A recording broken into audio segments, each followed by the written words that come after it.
Okay, hold on one sec. Okay, we'll begin with our USC pressers. Before we introduce the players, let me remind you to silence your cell phones, raise your hand, and wait for the mic if you have a question. State your name and affiliation, please. For those of you on Zoom, raise your hand and we'll get to you also. And with that, I'd like to introduce our two USC student athletes. We have Rhea Marshall and Avery Howell. We'll take questions from the group. Raise your hand if you have it. Ryan?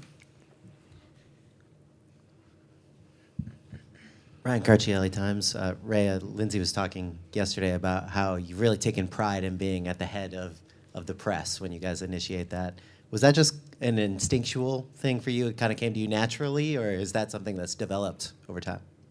I would definitely say that's something. Hi, Ryan. I would definitely say that's something that's I can say I developed here in the program. Something Coach B has brung to my game that over time is just strengthened, and also just the confidence that my coaches and teammates instill in me. And then another thing is also a part of the game plan. So that's something that I'm prepared for prior to games. How have you just seen this defense get better and better with that press? It seemed like in this past game that was really when things changed. For sure. So a lot of time, a lot of watching film, also just a lot of when we're watching film, just certain players we know who to take advantage of, who to be more aggressive, who to fall back, having awareness of shot clock. So I say the more that we go deeper into season, the more we're comfortable with trapping with each other. The more I know which teammate I can strongly trap, which teammate I can, we can force a 10-second backcourt. So with time, just learning my teammates and also just keep locking in on the scout so I know which players I can be more aggressive with. Let's go to Beth down here. Beth Harris, AP. Ray, I'm asking this with a freshman sitting next to you, but how did you see the freshmen overall, just kind of looking back at game one, not only just the game itself, but kind of mentally and just how they handled themselves, being the first game of the tournament, it can be overwhelming. For sure. I feel like one thing that I like to pride Coach G on a lot is she recruit really, really good people. So not just players, but just people off the court. Avery right here, actually, I'm going to get off on back about her. When we have team structure studies, she can get out of there early and fast because she has no work, because she's crushing her work in her own time. And then another thing, also, just like with these freshmen, a lot of the time, they're in practice, what a lot of people don't see is how competitive they are. They don't take the backseat in anything. They're talking, they're vocal. And also, I feel like Lindsay giving them, have prepared them for games like this because they get to play. Like, it's not, we're in tournament now, come throw them in a game, but they had reps in preseason, they have reps in season. So now when we're in NCAA tournament, they can hit big shots because they had the experience versus UCLA. We played Notre Dame, we've played top teams, and they're thriving. Clinton Yates, ESPN. You mentioned the press and how much you take pride in it, but you guys were hitting that thing up 30 to the point that, it wasn't like it was necessary in that game. But what are you working on at that stage of the game in terms of how you're communicating defensively for the next opponent when you are going to install that again?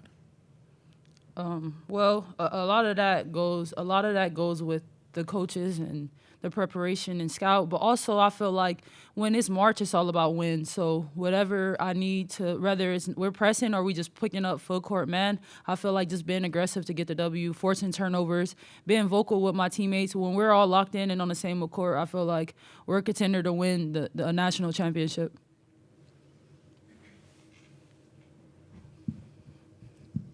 Harvey Jones, Culver City. Questions for Avery. Can you talk about what Mississippi State coach talked about you? You and Malia and other players as well. How have you been prepared to to play big and prepare for these moments throughout the season? Yeah, I think that kind of like what Rhea said, all of us have been working this whole season in practice and games just to be ready for any moment that we're given. So especially coming off a bench, I try to be a spark for our team, fill in gaps where it's needed, trying to read the game from the sideline, and then when I get in, trying to make the best impact that I can. I think a lot of us do that. So I think it's just we're focusing on what's in front of us, so we're ready for this next game and we're preparing for that one. But for the main part, it's just every moment is super important in this time. There, Marissa and Jemmy, San Francisco Chronicle. Rhea, I was just wondering, what's it been like playing with Kiki this year? Like, what's that experience been like overall, and what's your relationship like with her? Okay, so I've been knowing Kiki since like early high school. We've always played against each other, but every day, I've never experienced Kiki every day. Like, we've never been on the same team. So we actually are locker partners. Every day she's coming in consistently, bringing in great energy. She's coming in, she's saying good morning. Like, she, in her head, she really a princess. Like, she walks around like, good morning, everyone. She's really sweet. But then also, I just, playing with Kiki is like having a cheat code. Like, she can do it all. Her tempo is always great. Even when we have those practices we'll have practices the day after a game, and Coach Lindsay is like we were like walking through, but Kiki's just like going 100 every day. She's fun, she's competitive, she's also she's one to really just uplift your spirit with her presence. She's genuinely sweet, and I've actually been honored to play alongside her this year. Back to Ryan.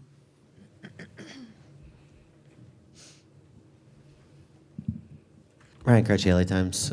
Avery, I know I kind of asked Rhea this, but in terms of this press defense, when you guys are running that, what is it that makes it so suffocating about the way you guys run it, and how difficult, as a freshman, how hard was it to kind of get in the rhythm of the way you guys do it? Yeah, I mean, I think that we work on it a lot in practice, so the more we practice it, the better it feels in a game. And I also think for the personnel we have on this team, that can be a really energizing thing for us, kind of can get everyone going. And I think that it's a good thing to fall back on if we need a little pickup, so just being able to just fall into that press. And I think that it's been a really good thing for our team this year, and we rep it a lot. Coach B's honest about where we go and everything, and I think that whoever the dog is in the front, most of the time it's Rhea, just brings it, kind of starts it all for us, being loud, being big, that scare factor at the front, which is really energizing for our team. Clinton Yates, ESPN. Obviously, you guys have your opponents in front of you that you watch film on, but just as a team, do you get to watch games? This is for either one of you together. Do you still get to kind of be any sort of basketball fans, even though you're locked in on your own schedules with all the other games happening in the tournaments around the country? You got it. I mean, yeah, I watch a lot of basketball, have all my life, and I think that especially during March Madness, it's super fun to watch games, kind of to see what's going on other sides of things, especially early on. But I think that our main focus still is on us and on our opponent, so that's definitely what we keep our eyes on. But it is fun to see what's going on. But yeah, for the main part, it's just focused on us. Yeah, I also watch. I have friends on other schools, other teams. So it's March. It's fun to watch basketball. So I'm watching. Can you talk about your opponent for tomorrow and what you see and expectations Who won the game? for Mississippi State? For Mississippi State, you want to go first? Yeah, we're excited to play. We're excited to be in this next round game, so we're excited to face them. We know that it's going to be a tough game, just like a lot of teams are facing right now in March Madness. But I think that we have a good game plan, and we're ready to hit it face on tomorrow. Yep, our last game in Galen Center for the season. We're looking to go out with a bang, and we have a great competitor in front of us. So just starting there, sticking to our game plan, and looking to compete, and hopefully go out with a win in front of our home crowd. Rhea, let me ask you also about Coach Purcell from Mississippi State, coached with Beth Burns, and had a lot of very nice things to say about her in here previously. And I know she's had an impact defensively for all you guys and you. Can you talk about Coach Burns and what she's meant? Yeah, for sure. So I'd probably say Coach Burns came to SC my sophomore year, my senior year now, and I feel like that's when I really started playing elite level defense. I never experienced a defensive scout like that until she came, and same thing every game. She's handling the defensive side of our scouts, and it really shows because every game plan, every defensive game plan looks different. And with her knowledge, I feel like that's a lot of the reason we have a lot of the wins. And then also one thing about Coach Burns is not just we have principles, so it's not just, this game we're going to do this game we're going to do that. But, like, in practice, she's really, like, pushing us to battle one-on-one defensively or making sure the bigs are in help. So, so it's just, like, just picking her mind defensively has helped my game a lot. Okay.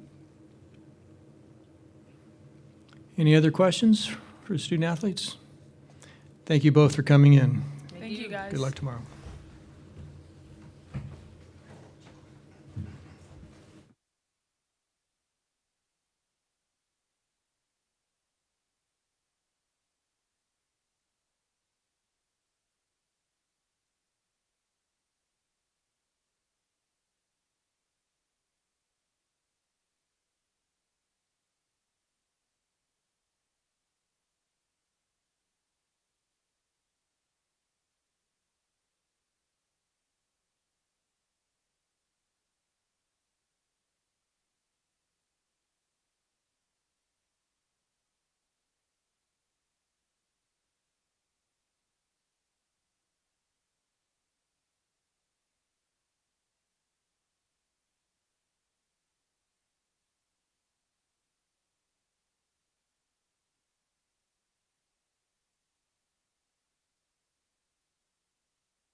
Okay, we'll get started here. Again, remember to raise your hand for a question. Wait for the microphone. State your name and affiliation.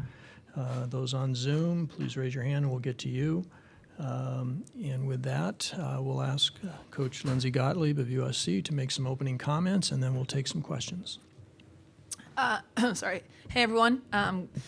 Thanks for coming out. We are excited to still be playing, to have one more game here in LA at Galen Center against a really tough opponent, a well-coached opponent, and a team that earned their way, to the Monday game just like we did. So our players are focused and ready, and we're looking forward to Monday night. We'll start over here.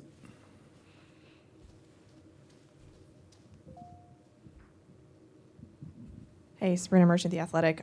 You've played a lot of really good bigs this season on your schedule. How does Ocott sort of compare to what you've seen so far? Yeah, I mean, she was actually, much bigger in person than she had seemed on film, which sometimes happens. I think she's got really good hands. She moves well. When you've played Lauren Betts 3 times, I don't think our players are rattled by the sight of a good big, but we have a ton of respect for her. She's legit, and we got to be ready to go. Go right here. Marissa and Jimmy, San Francisco Chronicle. Lindsay, I was wondering, has anything Kiki's done surprised you this year? Or what's it been like to coach her? What did you kind of expect from her coming in from Stanford? And how have you seen her grow this year?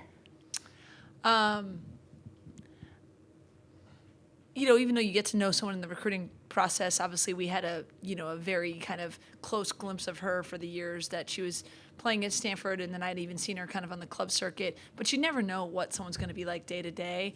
And so I don't know if surprise is the right word, but she's impressed me day in and day out. I mean, I remember when we first started practicing, I was like, dang, I only get her for 1 year. But then I was like, that's, first world problems, Lindsay.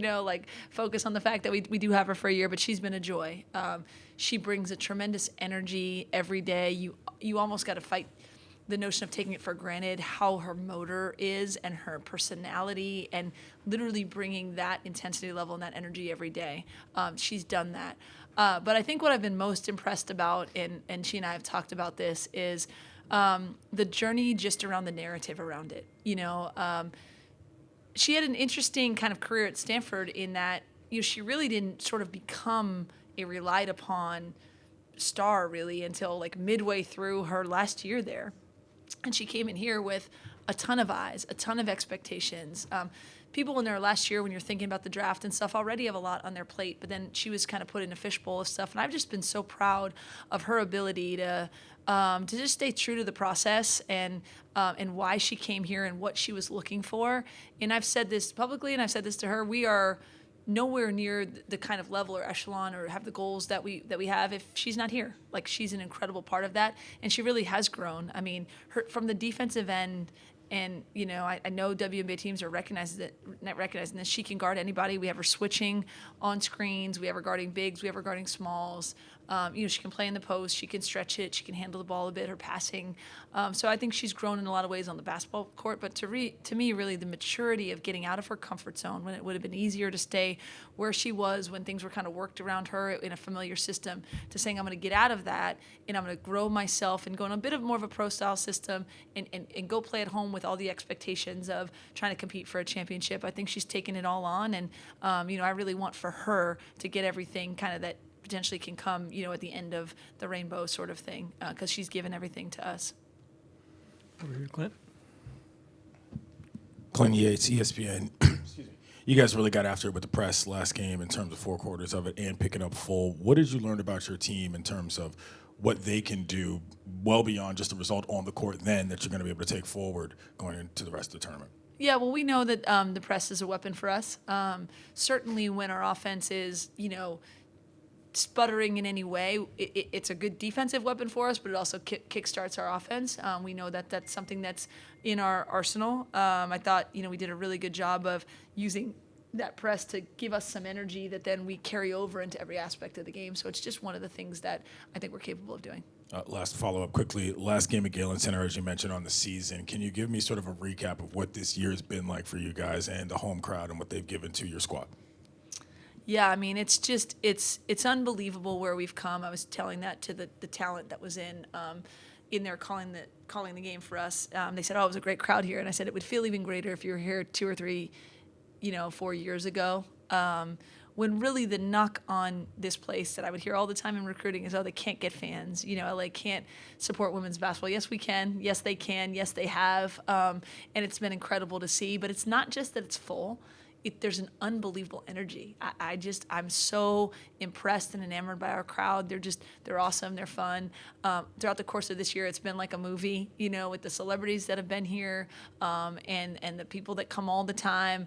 The little girls in their Juju jerseys, and now we had everybody else's jerseys out there too, and Rhea jerseys and all of that. There's just an unmatched energy. I think you have to be here and experience it to really understand it's different than other people's crowds, and I'm really grateful for it, and I'm really proud of how we've built it and how LA and the community has shown up. I think we are very much the community's team here, and it's cool to just be a part of that, and I'm hoping that it's a big factor on Monday night because we need a great crowd, and I know they'll show up for us. Beth Harris, AP. On the men's side, there's talk about possibly expanding the tournament field, and I'm wondering on the women's side what your thoughts are on the possibility of making this a bigger event with more teams. Yeah, to be honest, I like to read a lot of stuff about, sports from a global perspective, but I haven't spent that much time thinking about that just because I'm so locked in on what we're doing.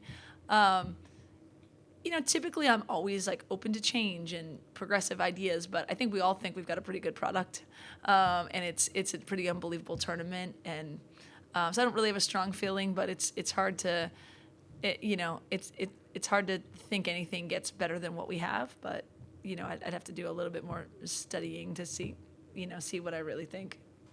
With the growth of the women's game, is it time to change to neutral sites for the first and second rounds?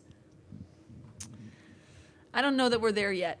I mean, I think that, the energy you're seeing across the country, we've now built it to where all the home sites, I think, really are great crowds. I mean, I thought it was an incredible crowd for the second game yesterday. I mean, I think our fans are savvy basketball fans in state. I thought Cal traveled great. I thought Mississippi State brought a contingent.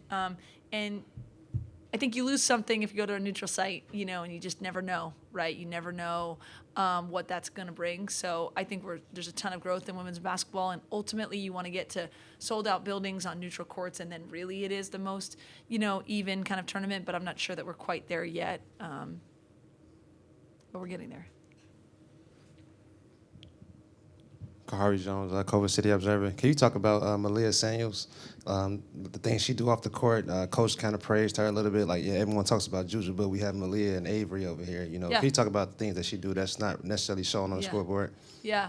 I mean, we've talked about this as a staff. I think every player at every level from, middle school to high school to college to the pros should study the way that Malia has really handled her role. I mean, I don't know that there's someone, better at being ready for what they're supposed to do and coming in and doing it well. And I don't think that's just something that you wake up and say, this is what I'm going to do. I think you got to buy into that and feel that and find a way, to be ready in big moments when maybe it's not necessarily 30 minutes every game, in every moment that your name is called. And she's a huge part of what we do. Her defense, particularly at the point of attack and stopping the ball and pressuring the ball, is huge. Her ability to run an offense, as the point guard, pick her spots, use her explosiveness to get to the paint, but also set us up. She's been really impressive, and she's a really important part of our depth, and we rely on our depth in a lot of different ways. Go, Ryan. Ryan Carchi, LA Times. Lindsay, you talked about the press being a weapon kind of on both sides. I wonder how that's progressed over the time that you've been here. Is it, has Beth kind of been constantly adding more to it, or is it just a matter of the personnel changing, or how has that gotten better over time? I mean, since I hired Coach B, we've used what we call this Mad Dog press. Just there's times and flow of how much we use it or not as much or what have you. Sometimes it depends on us and our personnel. Sometimes it depends on opponents. But I think what has happened is, the personnel has grown into those roles. We talked about Rhea, yesterday, Rhea's been one of the mad dogs, her spot on the press for a couple of years, but she's really evolved to now where she could teach a clinic in it. She could be in the video for, the mad dog, how you play the mad dog. And then I think what we've learned over the course of this season with all of our personnel is how to feed off of one another. I think you see it in the half court too. I think people have learned how to feed off of Kennedy's defense or Malia's defense up at the point of attack, or what Rhea can do, what Juju can do, protecting the basket with their shot blocking or what have you. And I think with our press, it's the same kind of thing. You kind of tweak the press, but more so you figure out who else can do what and how do I feed off other people.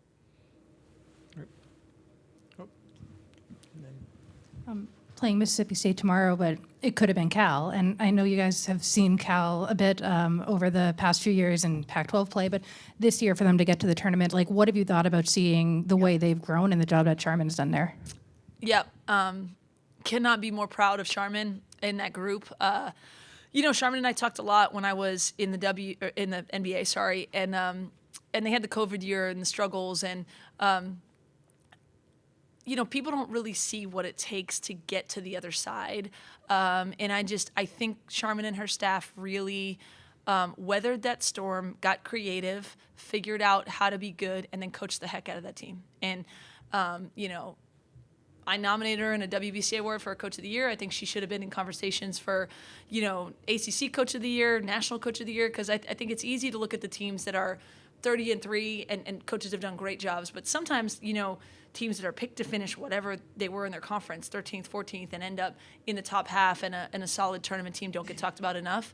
I also think, I watch them and know them, from before they were in our bracket, right? For someone like Michelle Onya to stay 5 years and improve as much as she did, and figure out the new people that are coming in. And I was super proud of Kayla Williams stepping in there and playing great for them. She's a USC grad and did amazing things for us. I think that group did a lot of great things. And like I said, it would have been hard, to face them here. That's why you never want to. But just to sit back and watch that game yesterday, scouting. I don't think they were at their best. But I also wrote Charmin a text that said they should only be thinking about how proud they are of what they did. And I thought they really brought Cal basketball back to what we've all known it to be. And I just will root for them to continue to do so. But I think a moment to say what a great year they had, I think, is really important.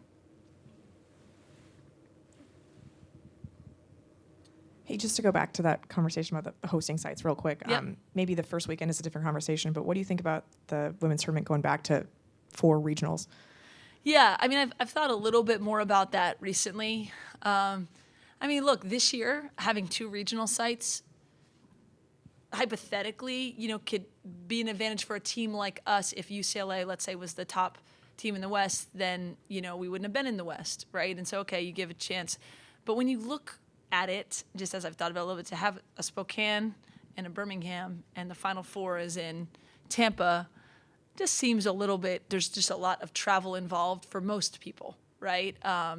And, you get teams that, who make it to Spokane or are coming from the East are going to have to go really far west and then go back if they were to get to Tampa. So I don't know. I don't have all the answers. I know why the NCAA did it, to kind of focus on 2 places and try and build up fans there. But you also kind of leave out sections of the country who find it harder to get to certain places. So I'm not the expert on all that. When they make, what is it? Someone else said, when they make me czar of women's basketball, I'll delve more into it. But I think there's pros and cons. But the more I'm hearing from colleagues, I think people like the 2 sites less. But we've got it for a while. And so to me, whatever they tell us to go, we're going to go. We're focused on obviously winning a game tomorrow. I haven't really thought too much about locations at all. But all of us feel kind of when you're in it, wherever they're going to tell us to go, we're going to go. And so I think, the 2 sites thing needs a little more time for people to really decipher whether it's the right thing. Do one last question over here.